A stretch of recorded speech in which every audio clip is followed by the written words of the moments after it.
De volta com o nosso Você Bonita, hoje mais uma vez com a gente, o nosso gastroenterologista, Dr. Marcos Belotto. Bem-vindo mais uma vez. Sempre um prazer, porque a gente vai falar de um assunto que é muito mais comum do que a gente imagina. Sim. Aliás, eu queria começar nossa entrevista invertendo um pouquinho as coisas, um pouquinho ao contrário, doutor. A gente vai falar de refluxo, né? Então, você que se identificar, mande perguntas. Por que hoje, quando a gente fala desses assuntos e a gente pensa que eles são mais comuns até do que a gente imagina, o que vocês acreditam aí que tem feito aumentar o número de queixas e que muitas vezes, quando vocês vão investigar, é realmente o refluxo, doutor? É uma série de fatores. Primeiro é o aumento da obesidade. Como a gente vai verificar, a obesidade propicia o paciente ter refluxo. A outro é o aumento de alimentos que dão refluxo, como refrigerantes, águas gaseificadas, chocolates, cafés. Então, a mudança de alimentação dos últimos anos, associado ao aumento de peso, tem propiciado que cada vez mais pacientes cheguem no consultório com quadro de refluxo. Pois é, eu imaginei que fosse alguma coisa por aí. Então vamos explicar o que é o quadro, né? O que é o refluxo. Eu acho que a gente tem inclusive um vídeo para passar para o público enquanto você explica pra gente. Vamos lá, olha lá, na tela. Pode falar, doutor.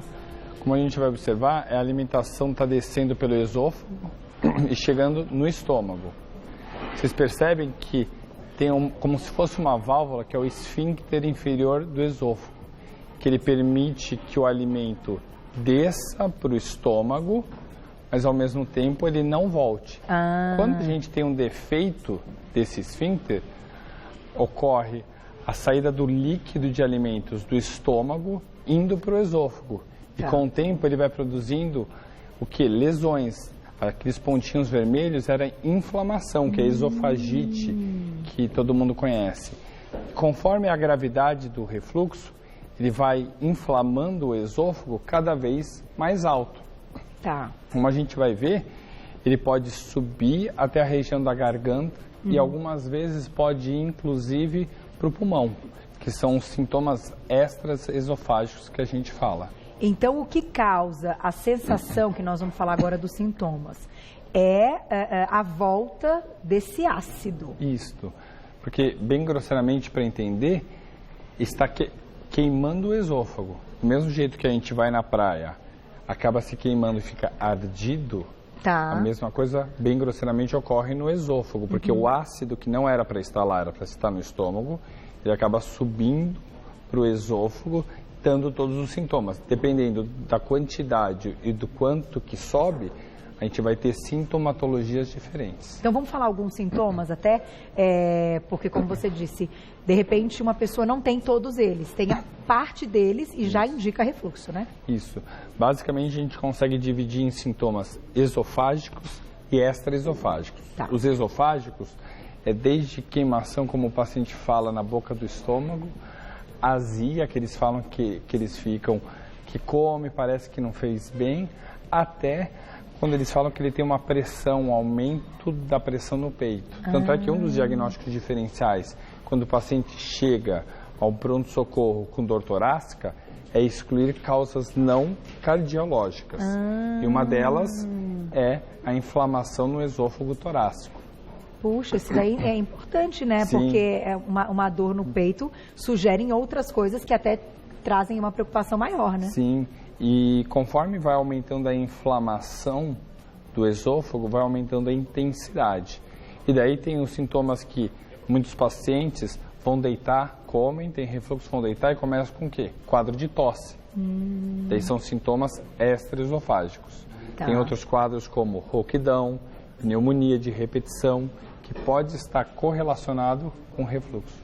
Algumas pessoas relatam também que parece ter uma bola aqui, garganta, né? A famosa bola aqui na garganta também indica refluxo. E daí o que acontece? Sempre quando você tem pacientes com sintomas altos, como bola na garganta, tosse, rouquidão, pneumonias de repetição, você tem que excluir que não tenha refluxo. Esses são os pacientes que são mais difíceis de se fazer o diagnóstico, porque muitas vezes eles fazem tratamentos de otorrinos, de pneumologistas, mas a causa é gastrointestinal. É gastrointestinal, entendi. A gente tem até fotos para mostrar, para você dar umas explicações também. Vamos colocar a primeira figura aí na tela, olha lá. A primeira foto a gente consegue ver o funcionamento correto. Vocês percebem onde tem as duas setinhas, que tem o quê? O esfíncter, e que não deixa o líquido e o alimento voltar. Na segunda, como a gente pode ver, esse anel, esse esfíncter, como ele fica entreaberto, acaba voltando. Vocês veem a figurinha, a bolinha verde, voltando para o esôfago. E com isso vai ocorrer o quê? Uma inflamação no esôfago, uma queimação. Agora, tenho uma dúvida. A má alimentação ou a alimentação ou a ingestão dos alimentos que você comentou, que aumentam o refluxo, são responsáveis por dar um probleminha nesta válvula? Não, é ao contrário. Se você tem um esfíncter, essa válvula sadia, geralmente você não tem os refluxos que a gente fala patológicos. Esses alimentos propiciam nas pessoas normais que essa válvula fique um pouquinho mais aberta, mas que não causem tantos sintomas. Entendi. Naturalmente esses alimentos fazem isso com a válvula. Já fazem. Agora, quem tem uma válvula que já é defeituosa, daí piora mais. Por quê? Todos nós, em algum momento, a gente vai ter algum refluxo, mesmo quem tem a válvula boa. Por quê? Você comeu muito, fez ingesta de alimentos que fazem que a válvula se abra um pouco e vai deitar, todos nós falamos, nossa, tive queimação essa noite. Isso não quer dizer que você tem a doença do refluxo, você teve um episódio isolado. E como que a gente descobre se essa válvula está sadia ou não, né? O principal, bem grosseiramente, todo mundo acha que se você fez uma endoscopia, a endoscopia não mostrou, então você não tem refluxo. Não é bem assim. Existe uma série de outros exames, que é a manometria, pH-metria, raio-x, que estudam melhor o esôfago e o refluxo que apenas a endoscopia. Então, muitas vezes, você tem uma endoscopia que só diz que você tem uma discreta esofagite. Às vezes o paciente tem muito sintoma, não quer dizer que ele é mais sensível, como se fala. Não. Entendi. É que não é o melhor exame necessariamente para avaliar a gravidade. E vocês fazem, claro, é um rastreamento, né? Tem várias coisas, inclusive a parte clínica e de queixas, que é sempre fundamental, né, doutor? Porque dependendo de cada queixa, você faz cada pedido de exame. Porque como são exames nem sempre tão agradáveis de se fazer, então a gente vê a queixa para falar qual pedir, em vez de você pedir todos de uma vez. Entendi. É verdade, que muitas vezes precisa de uma sedação, né, para colocar câmera, coisas do tipo. Então, mandem perguntinhas no @VocêBonitaTV. E já que a gente está comentando aí dos alimentos, a gente foi ouvir as palavras da nutricionista Vitória Falcão. Mais uma vez, vamos ver o que ela fala aí sobre os alimentos que estão envolvidos no processo de refluxo. Na tela. Se você é o tipo de pessoa que sofre com refluxo, saiba que a alimentação é muito importante para você melhorar os seus sintomas e evitar também esse mal-estar. Existem alguns alimentos dentro da rotina diária que devem ser de fato evitados, tal como farinha e açúcar refinado. Tudo que for farinha muito branca, por conta da irritação na mucosa gástrica. Se você irrita muito a sua mucosa gástrica, você pode piorar os sintomas do refluxo. Bebidas gaseificadas também têm que ser evitadas, pois elas aumentam muito a pressão no estômago e com isso podem aumentar também os sintomas.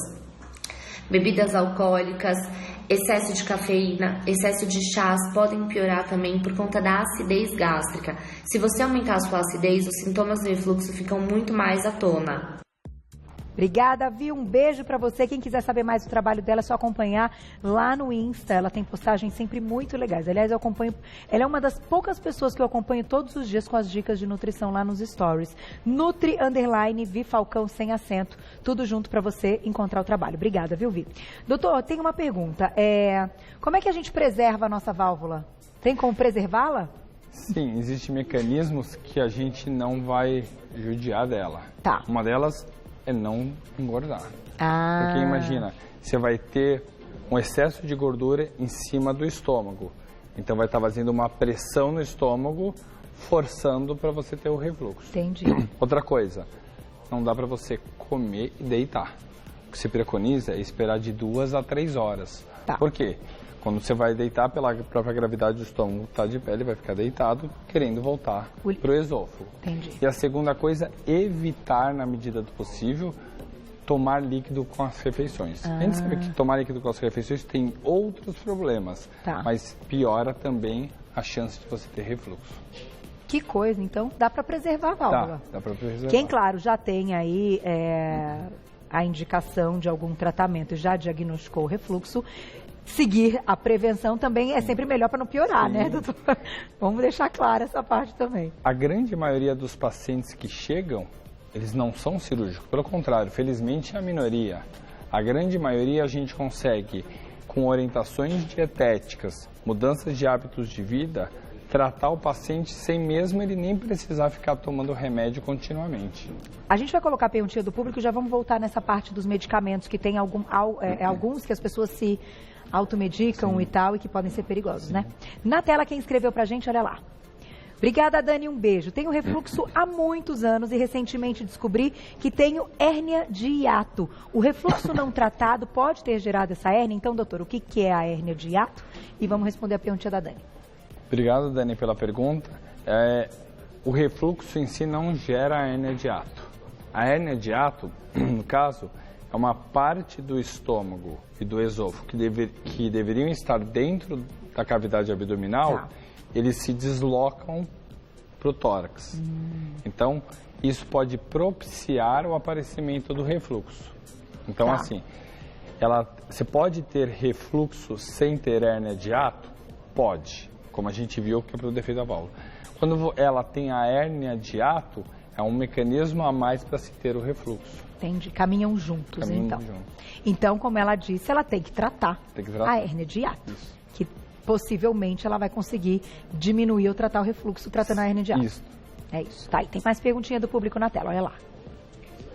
Obrigada, Tânia, um beijo para você. Existe algum tratamento não cirúrgico, então, para melhorar a função do esfíncter? É bonitinha essa palavra. Então, tirando a parte que a gente comentou, né, de preservá-lo, o que mais a gente pode fazer? Tânia, é excelente a pergunta, porque, logicamente, quando a gente para pensar, se o problema é do esfíncter, vamos dar um remédio para aprender a fechar o esfíncter. Esfíncter, Existem medicamentos que a gente usa para tentar esvaziar um pouco mais rápido o estômago, mas que eles agem muito mal no esfíncter. A gente sabe que o dia que a indústria conseguir fazer um medicamento que tem essa contração de fato eficaz, a gente vai conseguir tirar ainda mais pacientes da cirurgia. Agora, doutor, é interessante a pergunta dela e a gente pensar que é ali uma questão, uma válvula. Só que como você comentou, como as queixas são diferentes, e você há pouco disse que nem todos os casos são casos cirúrgicos, nem todos os refluxos, então, são porque tem um esfíncter aí que não está tão sadio. Existem outras formas de refluxo. Perfeito. Existem pacientes que você, por exemplo, está com obesidade. Depois ele emagreceu, acabou o refluxo. Entendi. Existem pacientes que estão comendo erroneamente, bebendo álcool e deitando. Assim, a combinação de tomar álcool e deitar, praticamente todos os pacientes vão ter algum grau de refluxo. Tá. Então, você imagina que você janta, bebe vinho e ainda deita, vai ter. Vai ter. Entendeu? Tá e aí. Felizmente, essa grande maioria do dia a dia. Agora, a cirurgia é na válvula? Quando o caso é cirúrgico? A cirurgia a gente faz, eu vou falar como eu falo para os pacientes, a gente pega o estômago e faz como se fosse um nó de gravata. Então o alimento vai passar... Vamos colocar o videozinho de novo? Tá aí no ponto, Glaucia? Porque daí ele pode explicar da cirurgia através dessas imagens. Ó. A gente vai ver que o alimento passa, a gente vai pegar o estômago, uma parte do estômago que se chama fundo, e vai enrolar ao redor do esôfago, fazendo como se fosse um nó de gravata. Quando o estômago enche, esse nó de gravata aperta como se fosse um esfíncter e não deixa o alimento voltar. Entendi. Grosseiramente, é essa a função. Então, a gente refaz de uma outra forma esse esfíncter. Tá. Porque tem pacientes, só para vocês entenderem, a pressão normalmente que a gente deve ter no esfíncter é mais ou menos ao redor de 14. Tem pacientes que têm pressão de 1, de 2 milímetros. Nossa. Isso de mercúrio. Isso é muito pouco. Então, praticamente tudo que chega no estômago vai voltar para o esôfago. Não tem jeito. Nossa, gente, é um problema que não é só a condição ali que traz um desconforto e diminui a qualidade de vida, mas imagino que traga outros problemas. Inclusive, é uma perguntinha que o diretor acabou de cantar aqui, da Sheila, um beijo, Sheila, obrigada, que ela comentou nas nossas redes sociais que o marido dela tem tanto refluxo que parece que as células se modificaram e a dúvida dela é em relação a isso, se pode, né, virar algo maligno, enfim, desenvolver um câncer. Sim. Eu vou fazer um paralelo igual eu falo sempre com meus pacientes. Imagine que você vai todo dia na praia, toma sol, todos os dias sem nenhum protetor. Todo mundo sabe que com o tempo você tem uma chance de ter câncer de pele. Volta isso para a doença que a gente está falando. Todo mundo sabe, se você tiver um refluxo e não tratar de nenhuma forma, você pode ter uma chance sim de ter câncer de esôfago. E uma das principais fatores de mundialmente ter aumentado a incidência de câncer de esôfago é por causa do refluxo não tratado. Então, no caso dessa colega, o que aconteceu? Provavelmente o refluxo não foi tratado, se transformou numa coisa que chama esôfago de Barrett, que é, como ela falou, uma transformação dessa biópsia celular. E essa é uma lesão pré-cancerígena. Então, quer seja medicamentoso, quer seja cirúrgico, precisa ser tratado. Como eu sempre falo para o paciente, se pode, eu sempre dou os prós e contras de cada tratamento, ter a opção de não tratar, de tratar não cirúrgico. Você não pode não tratar. Então, Sheila, um beijo para você, obrigada pela pergunta. Procure ajuda, né? Você aí com o seu marido, você contou um caso dele, porque é um caso, então, que tem que estar acompanhado. Sim, tem que ter a orientação e tem que ter tratamento. Sim. Doutor, quero te agradecer, sempre um prazer enorme tê-lo aqui. Né? O doutor explica assim de uma forma que a gente consegue entender, porque às vezes a gente se coloca no lugar de paciente, seja com alguém da família que esteja passando por isso e esteja vivendo isso, a gente fala todo dia, puxa vida, está sofrendo, a gente quer ajudar e tal, mas estar bem informado quando você vai conversar com o seu médico é fundamental, porque as perguntas certamente vão ser muito mais ali numa questão clínica de resolver o seu problema do que se você estivesse buscando no Google, né? Então eu acho que aqui a gente faz esse papel mesmo de dar uma base de orientação fantástica para que você tenha esse conteúdo e questione, converse com o seu médico. Como você falou, você apresenta sempre mais de uma forma de tratamento e o que é bom dele e o que às vezes não é tanto, né? Que a gente sabe que sempre tem os dois lados. Mas para a gente fechar, doutor, eu acho importante, além, claro, de procurar um profissional, esses exames devem ser feitos anualmente para as pessoas que já têm uma indicação, mas que ali está controlado a questão do refluxo? Assim, existem exames que você faz para saber fazer o diagnóstico e ver o grau do defeito da válvula. Tá. Esses exames, uma vez feitos, você não precisa. Tá. Agora, se você tem uma inflamação hoje, se chegou no consultório, mostrou uma endoscopia com inflamação no esôfago, eu falo, eu vou te tratar. Uma vez, você precisa fazer ano que vem para ver como está o tratamento? Sim. Quando o paciente para de ter sintomas, fica bem, você pode parar de obrigatoriamente pedir seguido. Tá. Mas se o paciente tem um defeito grave do refluxo, esse vai ter que ser seguido sempre. Então, tem que estar atento mesmo aos sinais do corpo. Sim. Não tem outro jeito. Obrigada mais uma vez. Eu vou deixar um site para vocês, que é o Gastro Oncologia. Ficam 2 Os juntos. gastrooncologia.com.br e também nas redes sociais, lá no Instagram você encontra o trabalho do doutor abreviado Belotto, tá? O Belotto com 2 T's, @doutor abreviado Belotto, tudo junto, já encontra o trabalho dele. Obrigada mais uma vez, beijo lá na família, até a próxima. Obrigado.